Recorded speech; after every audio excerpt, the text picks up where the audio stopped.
السلام علیکم ورحمۃ اللہ وبرکاتہ۔ بسم اللہ الرحمن الرحیم۔ سب سے پہلی بات یہ ہے کہ مونچھوں کو کسی چیز کے ساتھ اکھاڑنا، اس کا شرعی حکم کیا ہے۔ اس کے بعد دوسری چیز یہ ہے کہ کیا مونچھوں کو کاٹنا چاہیے یا ان کو مونڈنا چاہیے، یعنی اس کو حلق کرنا چاہیے، جس کو استرے کے ساتھ صاف کرنا بھی کہہ لیتے ہیں آسان لفظوں میں، یا اس کو کینچی کے ساتھ چھوٹا کرنا چاہیے۔ یہ دو الگ الگ چیزیں ہیں۔ سب سے پہلی چیز، جو بال اکھاڑے جاتے ہیں مونچھوں کے، یہ شرعاً ثابت نہیں ہے۔ نبی اکرم صلی اللہ علیہ وآلہ وسلم نے صحیح بخاری کی حدیث میں اس بات کا حکم دیا ہے کہ مونچھوں کو قص کریں، کاٹیں، کینچی کے ساتھ کاٹے جائیں۔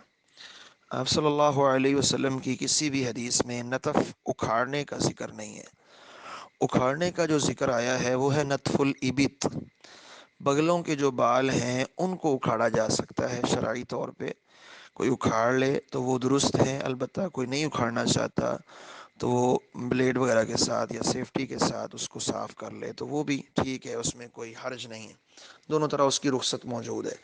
لیکن یہاں جو ہے اکھاڑنے کا ذکر کسی بھی حدیث میں نہیں ہے، اس لیے بغلوں کے یہ بال جو ہیں مونچھوں کے، ان کو اکھاڑنا یہ شرعی طور پہ قطعاً جائز نہیں ہے، ٹھیک ہے۔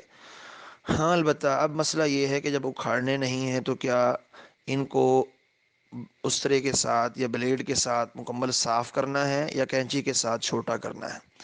تو اس کے بارے میں سلف میں دونوں قسم کے موقف موجود ہیں، لیکن جو صحیح موقف معلوم ہوتا ہے قرآن و سنت کے مطابق، جو زیادہ راجح معلوم ہوتا ہے، وہ موقف یہ ہے کہ اس کو کینچی کے ساتھ چھوٹا کرنا چاہیے۔ آپ صلی اللہ علیہ وسلم نے قص الشارب کے لفظ بولے ہیں، حلق اور تقصیر۔ حلق کے لفظ آپ نے کہیں بھی نہیں بولے کہ ان کا حلق کیا جائے، ان کو جو ہے وہ بالکل صاف کر دیا جائے، لیکن آپ نے تقصیر یعنی جس کو قص بھی کہا گیا وہ آپ نے کیا ہے، اور وہ آپ نے اس حدیث بخاری میں آپ نے فرمایا ہے کہ یہ فطرت میں شامل ہے۔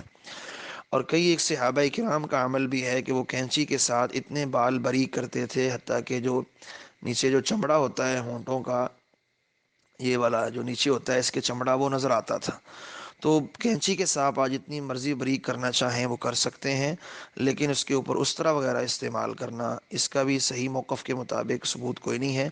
اور جو مونچھیں اکھاڑتے ہیں اس کا تو بالکل بھی کسی حدیث میں ذکر بھی نہیں ہے، اس لیے اکھاڑنی بالکل بھی جائز نہیں ہے۔ ان کو صرف کینچی کے ساتھ چھوٹا ہی کرنا چاہیے، زیادہ موقف صحیح یہی ہے۔ واللہ اعلم۔ السلام علیکم ورحمۃ اللہ وبرکاتہ۔